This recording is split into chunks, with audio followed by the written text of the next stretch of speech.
மாணவ கண்மணிகள் அனைவருக்கும் என் இனிய காலை வணக்கங்கள். மாணவ கண்மணிகள் அனைவரும் நலமாக உள்ளீர்களா?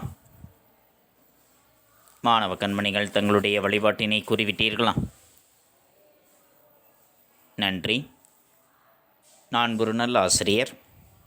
நான் உங்களுக்கு தாயாகவும் தந்தையாகவும் இருந்த முறையான கல்வியை அன்புடன் போதிப்பேன். நான் ஒரு நல்ல ஆசிரியர். நான் உங்களுக்கு தாயாகவும் தந்தையாகவும் இருந்த முறையான கல்வியை அன்புடன் போதிப்பேன். நான் ஒரு நல்ல ஆசிரியர். நான் உங்களுக்கு தாயாகவும் தந்தையாகவும் இருந்த முறையான கல்வியை அன்புடன் போதிப்பேன். அனைவருக்கும் என் இனிய காலை வணக்கங்கள். மாணவ கண்மணிகளை, நாம் நேற்று பார்த்த பாடப்பகுதியானது இயல் 3 மொழிப்பயிற்சிகளை பற்றி பார்த்தோம்.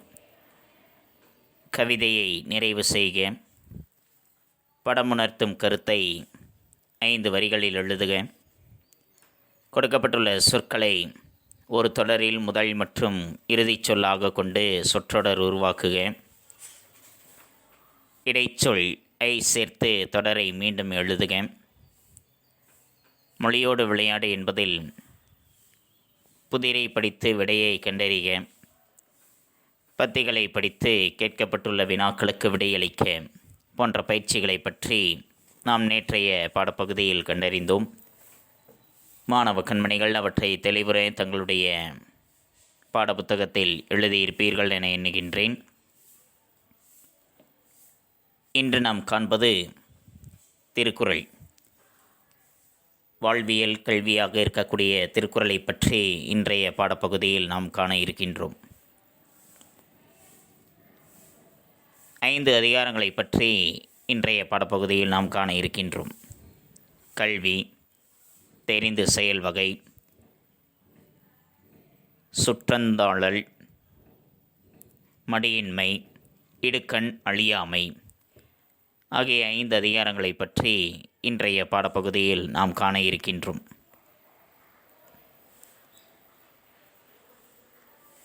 பாடப்பகுதிக்குள் செல்வோமா மாணவர்களே? தங்களுடைய பாடப்புத்தகத்தில் பக்கம் எண் 70 எடுத்துக்கொள்ளுங்கள். எடுத்துக்கொண்டீர்களா? நன்றி. திருவள்ளுவர். திருக்குறளை இயற்றியவர் திருவள்ளுவர்.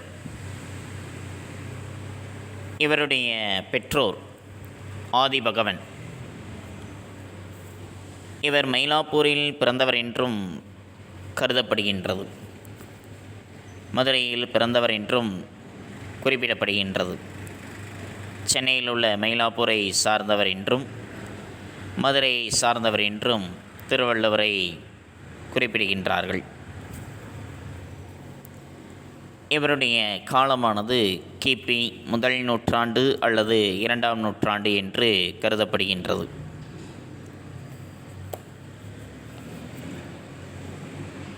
இவர் ஆதி என்ற தாய்க்கும் பகவன் என்ற தந்தைக்கும் மைந்தராக பிறந்தவர். வள்ளுவன் ஒருவரால் வளர்க்கப்பட்ட காரணத்தினால் இவர் வள்ளுவர் என்ற பெயரை பெற்றிருக்கின்றார் என்று ஒரு சிலர் கருதுகின்றார்கள். ஒரு சிலரோ அது அவருடைய இயற்பெயர் என்றும் சொல்கின்றார்கள். வள்ளுவர் என்பது அவருடைய இயற்பெயர் என்றும் ஒரு சிலர் குறிப்பிடுகின்றார்கள். மற்றொரு சிலர் தமிழ் வளப்பமுடையதால் இவரிடம் தமிழ் வளமானது நிறைந்திருக்கின்ற காரணத்தினால் இந்த பெயரானது அவருக்கு வந்திருக்கின்றது என்று ஒரு சிலர் கருதுகின்றார்கள். ஒரு சிலரோ வள்ளுவர் என்பவர் அரசருக்கு அந்தரங்கமாக ஆலோசனை கூறக்கூடிய ஒரு அரசியல் அதிகாரி, அமைச்சருக்கு அடுத்த நிலையில் இருக்கக்கூடியவர், அந்தரங்கமாக அரசருக்கு ஆலோசனை சொல்லக்கூடிய ஒரு அரசியல் அதிகாரி வள்ளுவர் என்பவர். இவர் அதுபோன்ற ஒரு பொறுப்பான ஒரு பதவியை இவர் வகித்திருக்கின்றார். அந்த காரணத்தினால்தான் இவர் இந்த பெயரை பெற்றார் என்றும் ஒரு சிலர் கருதுகின்றார்கள். இவர் மார்க்கஸ் சகாயர் என்ற வேளாளரினுடைய மகள் வாசுகி என்பவரை திருமணம் செய்து கொண்டு நெசவு தொழில் செய்து வாழ்ந்து வந்தார் என்றும் குறிப்பிடப்படுகின்றது. உலகமே போற்றக்கூடிய திருக்குறளை ஏற்றி அதனை மதுரை தமிழ்ச்சங்கத்தில் அரங்கேற்றம் செய்தார் இவர். இவருக்கு வழங்கக்கூடிய வேறு பெயர்களானது நாயனார், தேவர், முதற்பாவலர், தெய்வப்புலவர், நான்முகன், மாதானபங்கி, சென்னா போதார், பெருநாவலர், பொய்யில் புலவர் என்று பல்வேறு விதமான பெயர்களானது இவருக்கு வழங்கப்படுகின்றது. இந்நூலிற்கு மிகச்சிறந்த ஒரு உரையை எழுதியவர் பரிமேலழகர். திருக்குறளுக்கு 11 உரை எழுதியிருக்கின்றார்கள். தருமர், மணக்குடவர், தாமத்தர், நச்சர், பருதி, திருமலையர், மல்லர், கவிப்பெருமாள், காளிங்கர், பரிமேலழகர் என்று 11 உரை எழுதியிருக்கின்றார்கள். அந்த 11 பரிமேலழகரினுடைய உரைதான் மிகவும் சிறந்தது என்று சொல்லப்படுகின்றது.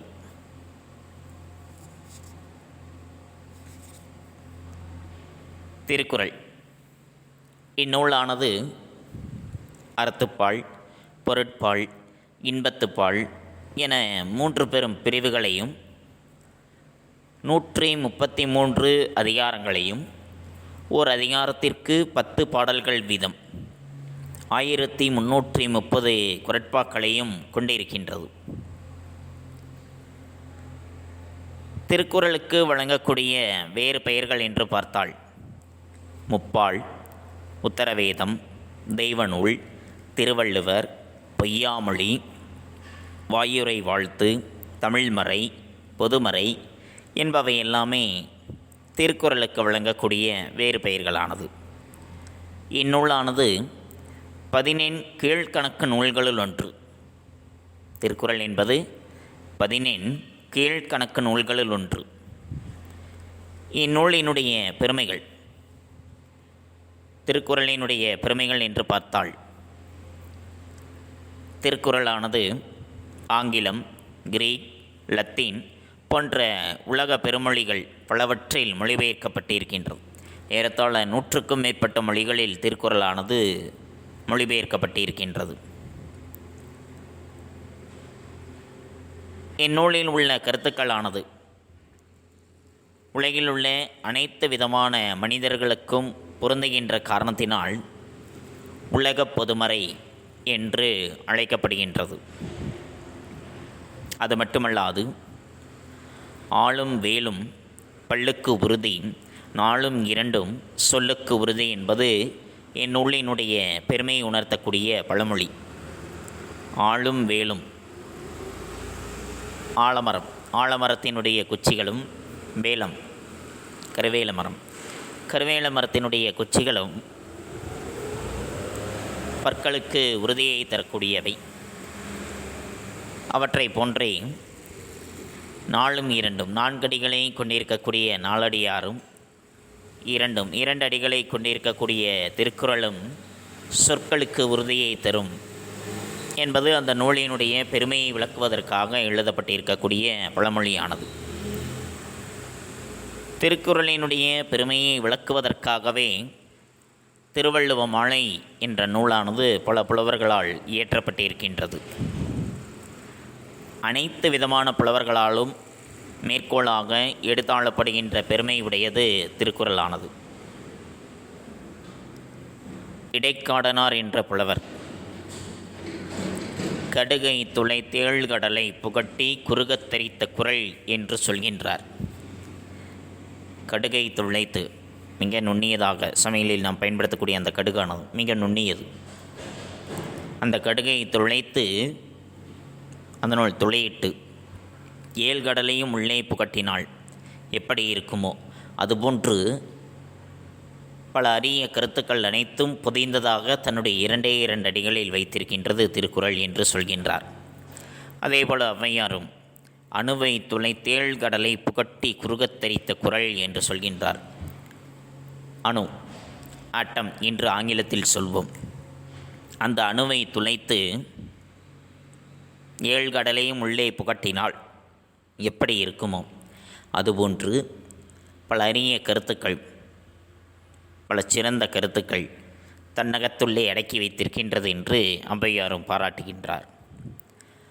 வள்ளுவன் தன்னை உலகினுக்கே தந்து வான்புகழ் கொண்ட தமிழ்நாடு என்று பாரதியாரும் அந்நூலினுடைய சிறப்பினை பாராட்டியிருக்கின்றார். வள்ளுவன் தன்னை இந்த உலகத்திற்கே தந்து வானளவிற்கு புகழை கொண்டிருக்கின்றது தமிழ்நாடு என்று சொல்கின்றார். அதேபோல் பாரதிதாசனும் வள்ளுவனை பெற்றதால் பெற்றதே புகழ் வையகமே, வள்ளுவனை பெற்றதனால் இந்த வையகமானது, இந்த உலகமானது புகழை பெற்று இருக்கின்றது என்று பாரதிதாசனும் சிறப்பித்து கூறியிருக்கின்றார்கள். புரிந்ததா மன்னர்களே? நன்றி. திருக்குறள். கல்வி. கற்பதற்குரிய நூல்களை கற்றல். கற்க கசடர கற்பவை கற்றபின் நிற்க அதற்குத் தக. கற்க கசடர கற்பவை கற்றபின் நிற்க அதற்குத் தக. கற்க, ஒருவன் கற்க வேண்டும். எதனை கற்க வேண்டும்? கசடர. கசடு, கசடு என்றால் குற்றம். குற்றமற, ஐயம், சந்தேகம், திரிபு, மயக்கம், இவை எதுவும் இல்லாமல் தெளிவுற கற்க வேண்டும். கற்பவை, கற்க வேண்டிய நூல்களை எவற்றையெல்லாம் கற்க வேண்டும் என்று வலியுறுத்தி இருக்கின்றார்களோ அவனுடைய வாழ்க்கையில், அவனுடைய அந்த பருவத்தில் எந்தெந்த நூல்களையெல்லாம் கற்றுக்கொள்ள வேண்டும் என்று வலியுறுத்தி இருக்கின்றார்களோ அந்த நூல்களை எல்லாமே அவன் முழுமையாக, எந்த விதமான ஐயமும் இல்லாமல், எந்த விதமான மயக்கமும் இல்லாமல், ஏதேனும் சந்தேகம் அல்லது அதுவோ இதுவோ என்று எதனையும் நினைக்க முடியாது இருப்பது, ஒன்றென்றை மற்றொன்றாக நினைத்திருப்பது, இதுபோன்ற குற்றங்கள் எதுவும் இல்லாமல் கற்பதுதான் ஒரு சிறந்த கல்வி என்பதை வலியுறுத்துகின்றார். அவ்வாறு கற்ற பின்பு, அத்தகைய நூல்களை தெளிவுற கற்ற பிறகு நிற்க அதற்கு தக. தான் கற்ற கல்விக்கு ஏற்றபடி, தான் கற்றிருக்கக்கூடிய அந்த கல்விக்கு ஏற்றபடி அறநூல்கள் கூறுகின்ற அந்த ஒழுக்க நெறியில் அவன் வாழ வேண்டும் என்று சொல்கின்றார். ஒருவன் கற்பதற்குரிய நூல்களை எந்தவிதமான சந்தேகமும் தெளிவும் இல்லாமல், எந்த விதமான குற்றங்களும் இல்லாமல் அவன் முழுமையாக கற்றுக்கொள்ள வேண்டும். அப்படி கற்ற பிறகு அந்த நூல்களுக்குரிய ஒழுக்க நெறியில் அதிலிருந்து வலுவாமல், அதிலிருந்து மாறுபடாமல் அவன் வாழ வேண்டும் என்று சொல்கின்றார். கல்வி கரையில் கற்பவர் ஆயுள் நாட்களோ சில. அதனால்தான் அக்குறைந்த வாழ்நாளில் இம்மை மறுமைகளுக்கு நன்மை தரக்கூடிய அறம், பொருள், இன்பம், வீடு ஆகிய உறுதிப்பொருள்களை தரக்கூடிய நூல்களை ஆராய்ந்து கற்க வேண்டும். தான் கற்கக்கூடியவற்றில் எவ்வித குற்றமும் இல்லாமல், எவ்வித குற்றமும் ஐயமும் திரிபும் இல்லாமல் கற்றுக்கொள்ள வேண்டும். எந்த விதமான சந்தேகம், மயக்கம் எதுவும் இல்லாமல் தெளிவுற கற்றுக்கொள்ள வேண்டும். அப்படி கற்ற பிறகு தான் எதனை கற்றோமோ அந்த கற்ற வழியில் அதனை பின்பற்றி நடக்க வேண்டும். அப்படி இல்லை என்றால் அந்த கல்வியினால் எந்த பயனும் இல்லை என்று சொல்கின்றார். கற்க கசடர கற்பவை கற்றபின் நிற்க அதற்கு தக. கற்க வேண்டியவற்றை பிழையில்லாமல் கற்க வேண்டும். கற்ற பிறகு கற்ற வழியில் நடக்க வேண்டும். அடுத்த 2வது குறள். எண்ணென்ப ஏனை எழுத்தென்ப இவ்விரண்டும் கண்ணென்ப வாழும் உயிர்க்கு. எண்ணென்ப ஏனை எழுத்தென்ப இவ்விரண்டும் கண்ணென்ப வாழும் உயிர்க்கு. எண் என்ப எண் என்று கூறப்படுகின்ற கணிதம், எண்ணும் கணிதமும் எண்களும். ஏனை எழுத்து என்ப மற்ற எழுத்து என்று கூறப்படுகின்ற இலக்கிய இலக்கண நூல்களும். இவற்றை இந்த இரண்டையுமே கணிதம் முதலிய நூல்களாகட்டும் இலக்கிய இலக்கண நூல்களாகட்டும் இந்த இரண்டு நூல்களையுமே கண்ணென்ப வாழும் உயிர்க்கு. கண்ணென்ப இரண்டு கண்களை போன்றனவாக இருக்கின்றன என்று கூறுகின்றார்கள் அறிவுடையோர்கள். யாருக்கு? வாழும் உயிர்க்கு, இவ்வுலகில் வாழக்கூடிய உயிரினங்களுக்கு, மக்களுக்கு. இந்த உலகில் வாழுகின்ற மக்கள் உயிருக்கு அவை இரண்டுமே இரு கண்களை போன்றனவாக இருக்கின்றது என்று கூறுகின்றார்கள் அறிவுடையோர்கள். எவை இரண்டும்? எண்ணும் எழுத்தும். எண் என்பது கணிதம், நிலநூல், வானநூல் போன்ற கணிதத்தை அடிப்படையாக கொண்ட நூல்கள். எழுத்து என்பது இலக்கிய இலக்கண நூல்கள்.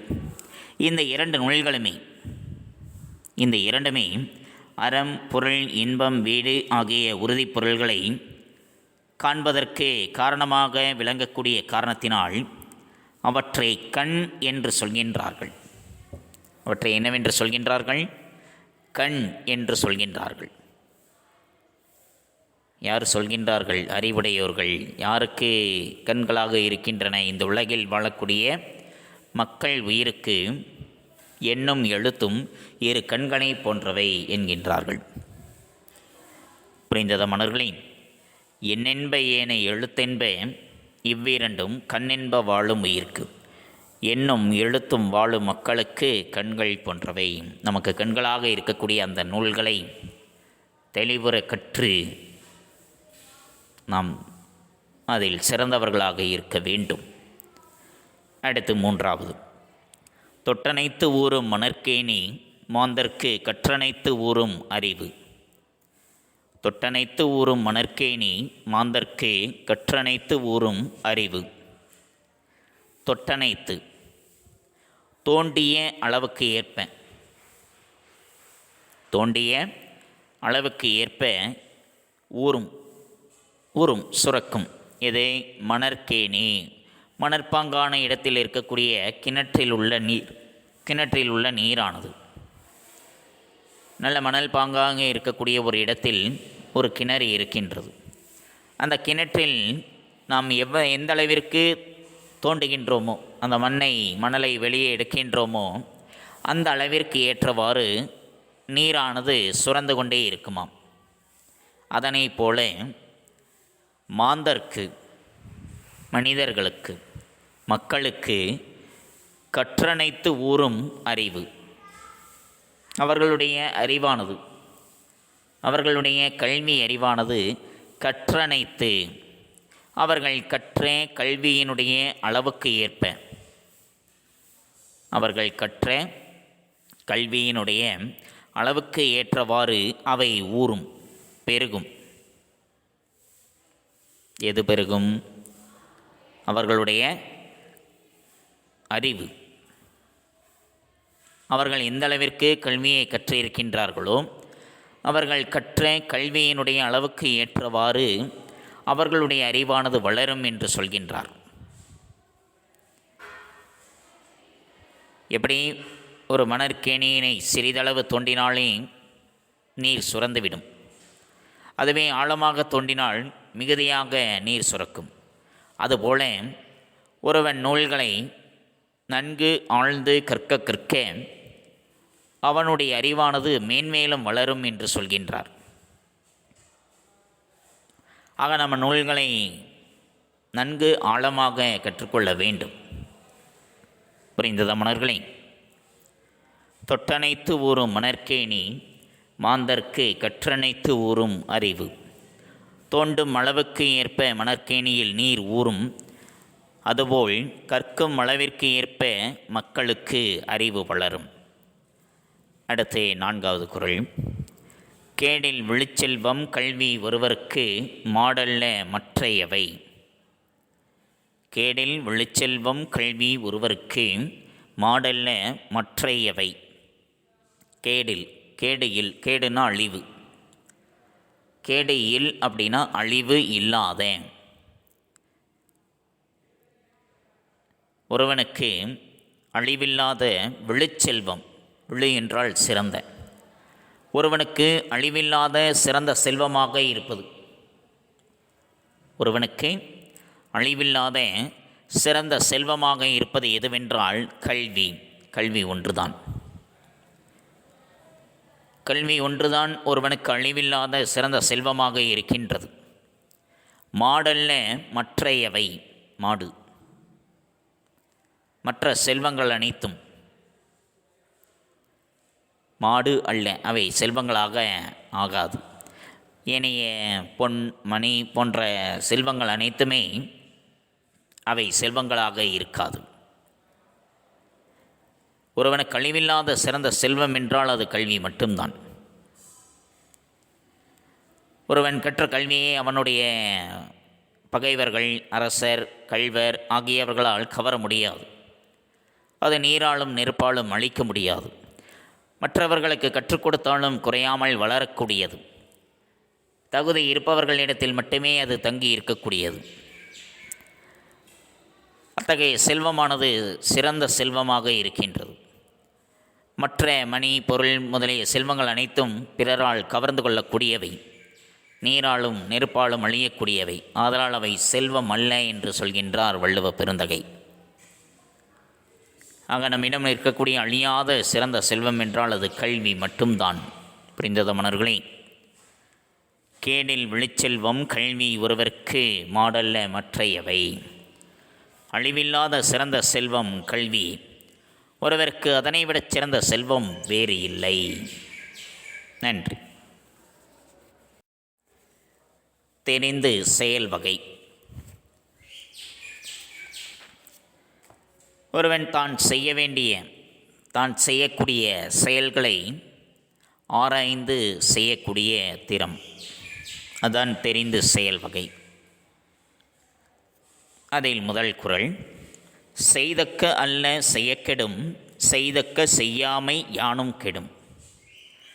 செய்தக்க அல்ல செய்யக்கெடும், செய்தக்க செய்யாமை யானும் கெடும். செய்தக்க ஒருவன் செய்ய தகுந்ததாக இருக்கக்கூடிய, ஒருவன் செய்ய தகுந்ததாக இருக்கக்கூடிய அல்ல அல்லாத செயல்களை செய்யக்கெடும், செய்வதனால் கெட்டுவிடுவான். ஒருவன் செய்ய தகுந்தன அல்லாத செயல்களை, அதாவது செய்யக்கூடாத செயல்களை, ஒரு சில செயல்களை செய்யக்கூடாது என்று இருக்கும், நமக்கு தீமை தரக்கூடிய செயல்கள். அப்படி செய்யக்கூடாத செயல்களை அவன் செய்கின்றான் அப்படின்னா அவன் கெடுவான். செய்தக்க செய்யாமை யானும் கெடும்.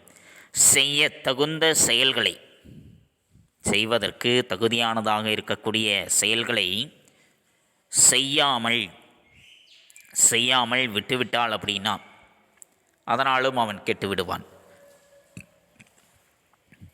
எந்த செயல்களை செய்ய வேண்டுமோ அந்த செயல்களை செய்ய வேண்டும். எந்த செயல்களை செய்யக்கூடாதோ அவற்றை செய்யக்கூடாது. அவ்வாறு இல்லாமல் செய்யக்கூடாத செயல்களை செய்தாலும் அவன் கெட்டுவிடுவான். செய்ய வேண்டிய செயல்களை செய்யாமல் விட்டுவிட்டாலும் அவன் கெட்டுவிடுவான். பெரிய முயற்சி செய்து முடிக்கக்கூடியனவும் செய்தாலும் பயன் தராதனவும் சந்தேகத்திற்கு இடமானதாக இருப்பதும் நமக்கு பின்னால் துன்பம் தரக்கூடியதுமாகிய செயல்கள் செய்யக்கூடாத செயல்கள். அவற்றை செய்தாலும் அவன் கெட்டுவிடுவான். சிறிய முயற்சியினால் பெரிய பயன் தரக்கூடியனவும் எந்தவித சந்தேகமும் இல்லாமல் இருப்பதும் பின்னால் நமக்கு இன்பத்தை தரக்கூடியனுமாக இருக்கக்கூடிய செயல்கள் செய்ய வேண்டிய செயல்கள். இவற்றை செய்யாமல் விட்டுவிட்டான் என்றாலும் அவன் கெட்டுவிடுவான் என்று சொல்கின்றார் வள்ளுவ பெருந்தகை.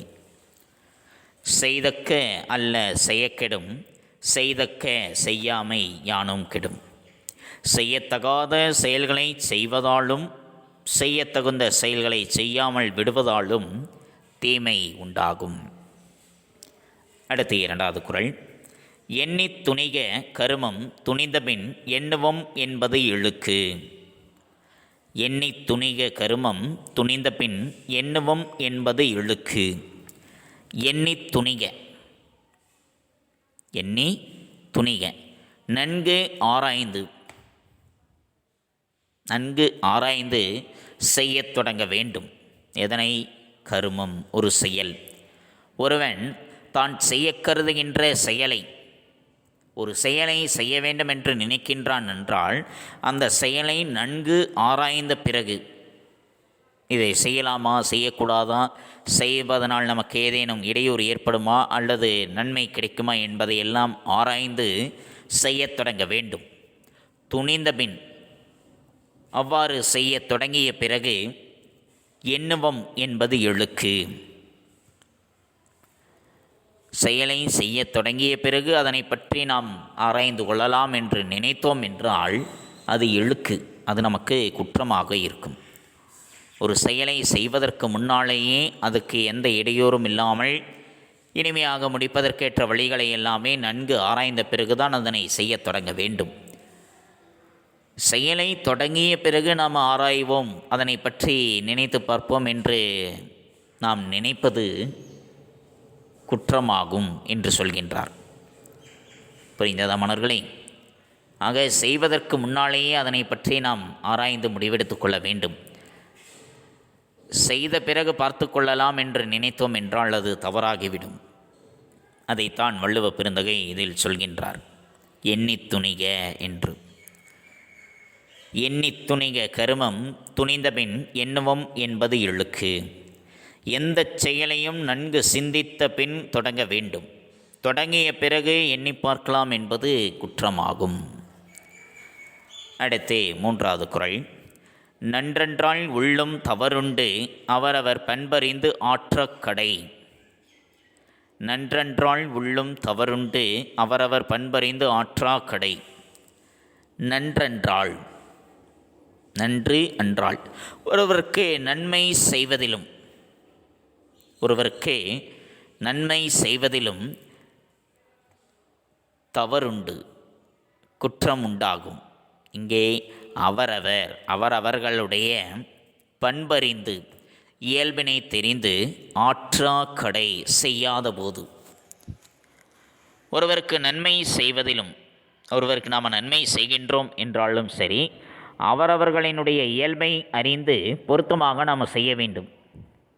அவர்களுடைய இயல்பை நாம் அறியாமல் செய்கின்றோம் என்றால் அதனால் நமக்கு குற்றம் என்பதுதான் உண்டாகும் என்கின்றார் வள்ளுவ பெருந்தகை. ஆக நாம் செய்யும் பொழுதே அவருடைய பண்பை நாம் அறிந்து கொண்டு செயல்பட வேண்டும்.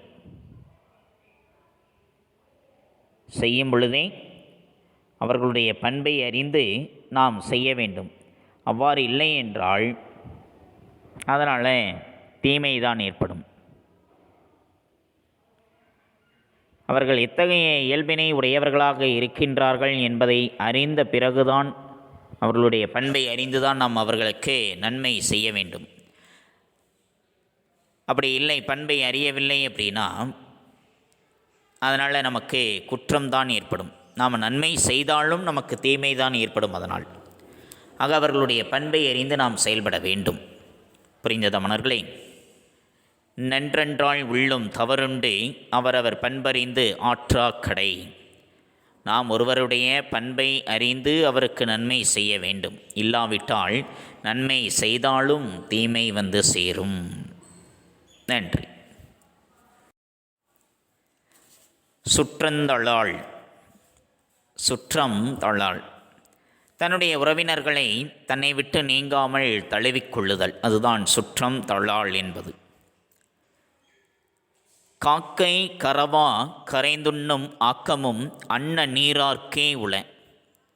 காக்கை கரவா கரைந்துண்ணும் ஆக்கமும் அன்ன நீரார்க்கே உள. காக்கை, காக்கைகளானது, காக்கைகள் பார்த்திருக்கின்றோமா? அந்த காக்கைகளானது கரவா, தமக்கு இரையாக இருப்பனவற்றை, நமக்கு இரையாக எவை இருக்கின்றது அவற்றை பார்த்து விட்டது என்றால் அவற்றை மறைக்காமல் கரைந்துண்ணும். தன்னுடைய இனத்தையும் அழைத்து அவற்றோடு சேர்ந்து உண்ணும்.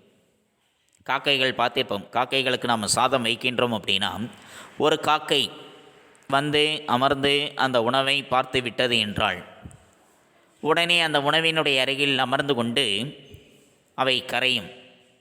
கா கா என்று அவை கரையும். அப்படி கரையும் பொழுது அவற்றினுடைய இனமும் அங்கே வரும். அப்படி தன்னுடைய இனத்தாரோடு சேர்ந்து அந்த உணவை அவை பகிர்ந்து உண்ணும்.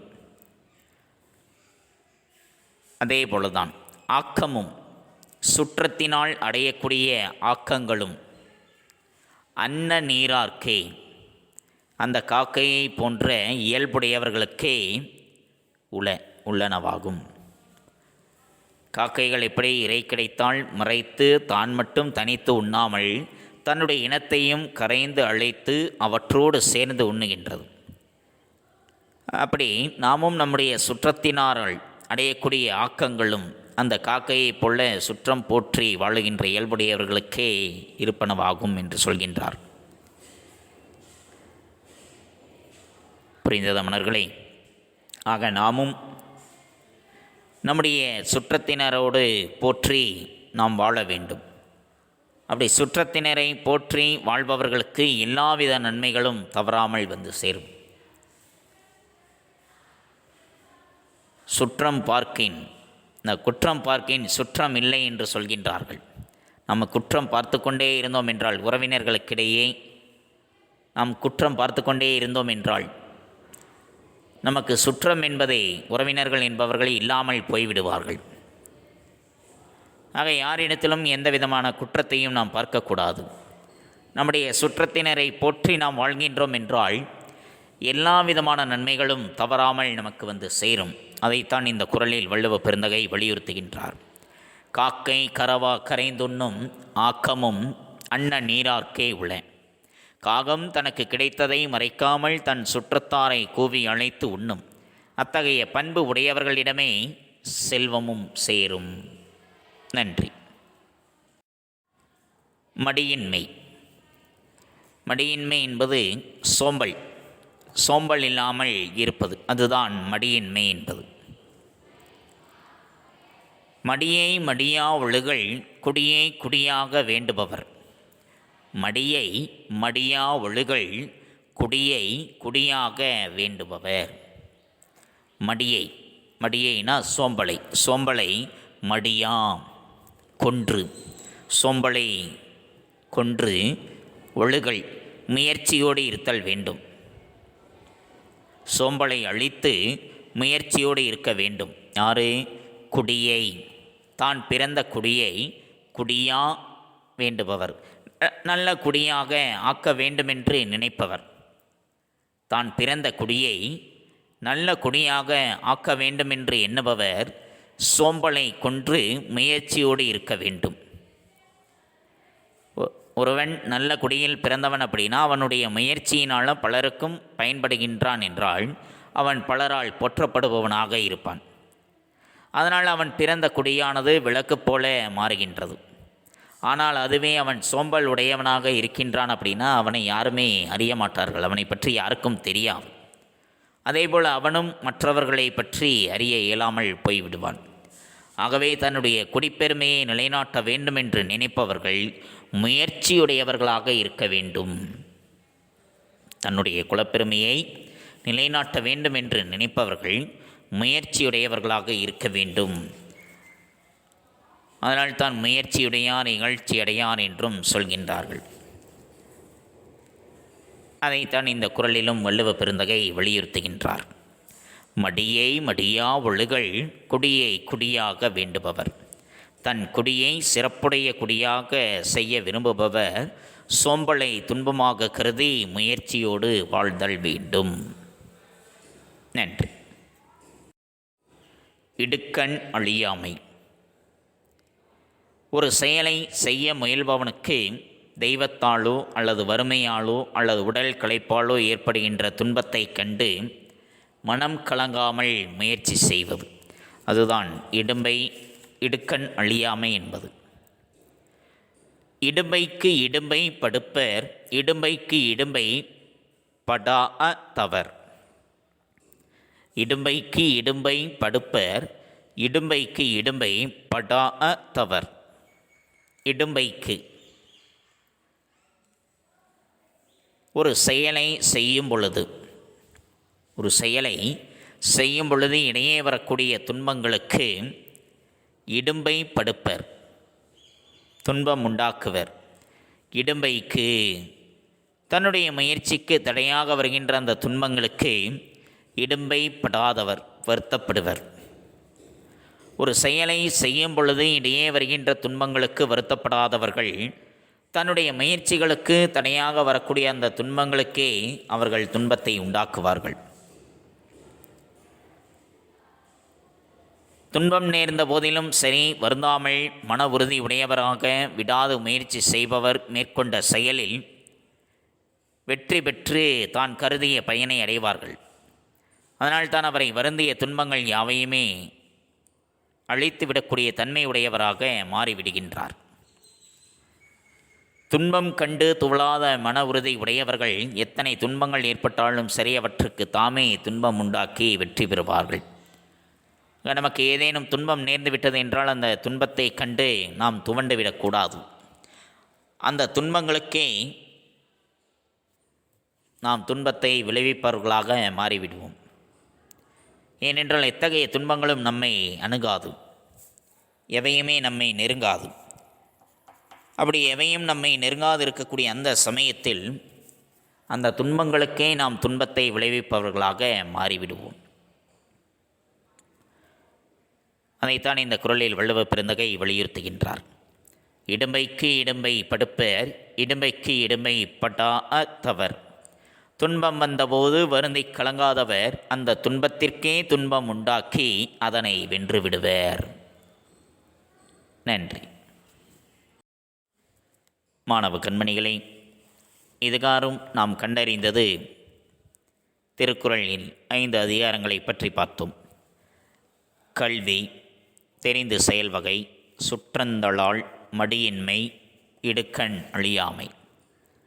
கல்வி, கற்க வேண்டியவற்றை பிழையில்லாமல் கற்க வேண்டும். கற்றபின் கற்ற வழியில் நடக்க வேண்டும். எண்ணும் எழுத்தும் வாழும் மக்களுக்கு கண்கள் போன்றவை. தோண்டும் அளவிற்கு ஏற்ப மணற்கேணியில் நீர் ஊறும், அதுபோல் கற்கும் அளவிற்கு ஏற்ப மக்களுக்கு அறிவு வளரும். அழிவில்லாத சிறந்த செல்வம் கல்வியே. ஒருவருக்கு அதனைவிடச் சிறந்த செல்வம் வேறு இல்லை. தெரிந்து செயல் வகை. செய்யத்தகாத செயல்களை செய்வதாலும் செய்யத்தக்க செயல்களை செய்யாமல் விடுவதாலும் தீமை உண்டாகும். எந்த செயலையும் நன்கு சிந்தித்த பின் தொடங்க வேண்டும். தொடங்கிய பின் எண்ணி பார்க்கலாம் என்பது குற்றமாகும். நாம் ஒருவருடைய பண்பை அறிந்து அவருக்கு நன்மை செய்ய வேண்டும். இல்லாவிட்டால் நன்மை செய்தாலும் தீமை வந்தே சேரும். சுற்றந்தளால். காகம் தனக்கு கிடைத்ததை மறைக்காமல் தன் சுற்றத்தாரை கூவி அழைத்து உண்ணும். அத்தகைய பண்பு உடையவர்களிடமே செல்வமும் சேரும். மடியின்மை. தன் குடியை சிறப்புடைய குடியாக செய்ய விரும்புபவர் சோம்பலை துன்பமாக கருதி முயற்சியோடு வாழ்தல் வேண்டும். இடுக்கண் அழியாமை. துன்பம் வந்தபோது வருந்தி கலங்காதவர் அந்த துன்பத்திற்கே துன்பம் உண்டாக்கி அதனை வென்று விடுவர். இவற்றை பற்றித்தான் இன்றைய பாடப்பகுதியில் கண்டறிந்தோம். மாணவ கண்மணிகளுக்கு நன்கு புரிந்திருக்கும் என எண்ணுகின்றேன். அடுத்து நாம் காண்பது பாடப்புத்தகம் படித்தல். பாடப்புத்தகம் படித்தல் பக்கம் எண் 70 மற்றும் 71. பக்கம் எண் 70 திருக்குறள் என்பதில் ஆரம்பித்து பக்கம் எண் 71 இடுக்கண் அழியாமை என்பது வரைக்கும் மாணவ கண்மணிகள் பாடப்புத்தகம் படித்தலாக எடுத்துக்கொண்டு எழுந்து நின்று உறக்கப்படியுங்கள். தங்களுடைய படித்தல் பயிற்சியினை சற்று மேம்படுத்திக் கொள்ளுங்கள். அடுத்து நாம் காண்பது மதிப்பீடு பகுதி. பக்கம் எண் 71 சரியான விடையை தேர்ந்தெடுத்து எழுதுக. 1. தீமை உண்டாகும். யாருக்கு? செய்யத்தகுந்த செயல்களை செய்வதால், செய்யத்தகாத செயல்களை செய்யாமல் இருப்பதால், செய்யத்தகுந்த செயல்களை செய்யாமல் இருப்பதால், எதுவும் செய்யாமல் இருப்பதால். இதில் எது தீமை உண்டாகக்கூடியது? செய்யத்தகுந்த செயல்களை செய்யாமல் இருப்பதால். அதுதான் சரியான பதில். குறித்து கொள்ளுங்கள். அடுத்து 2. தன் குடியை சிறந்த குடியாக செய்ய விரும்புபவரிடம் எது இருக்கக்கூடாது?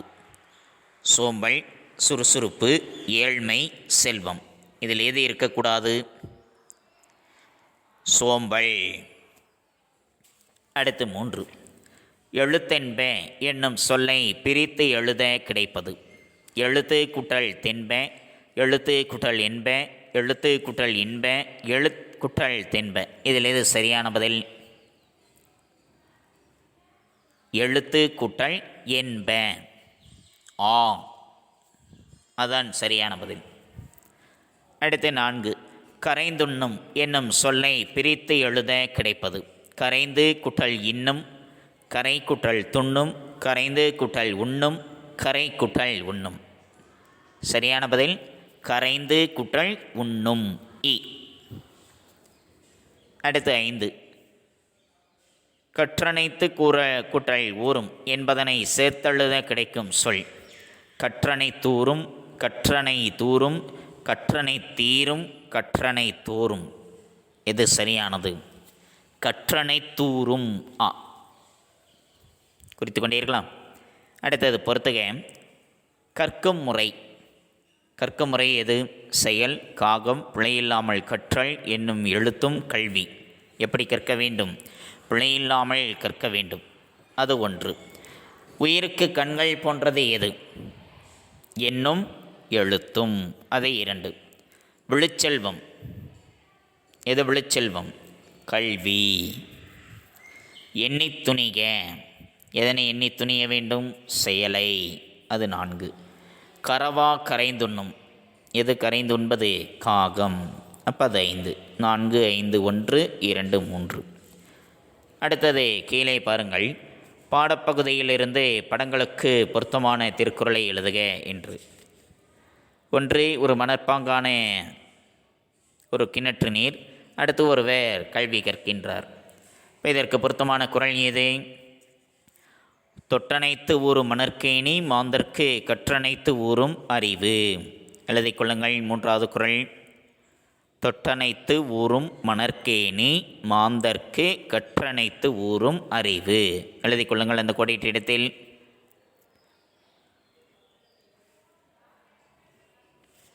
தொட்டனைத்து ஊறும் மணற்கேணி மாந்தர்க்கு கற்றனைத்து ஊறும் அறிவு. எழுதி கொண்டே இருக்கலாம். அடுத்து 2வது பாருங்கள்.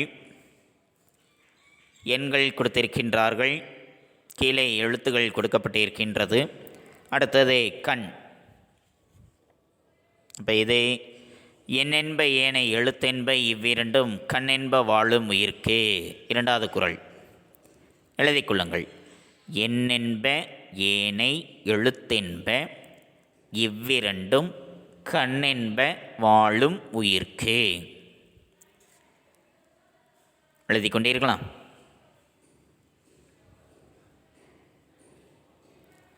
அடுத்தது குருவினா. முதல் குருவினா அதான் வீட்டுப்பாடம். நன்மை செய்வதிலும் தீமை உண்டாகும் எப்போது? நன்மை செய்வதிலும் தீமை உண்டாகும் எப்பொழுது? பக்கம் எண் 71 7வது குறளினுடைய பொருள்.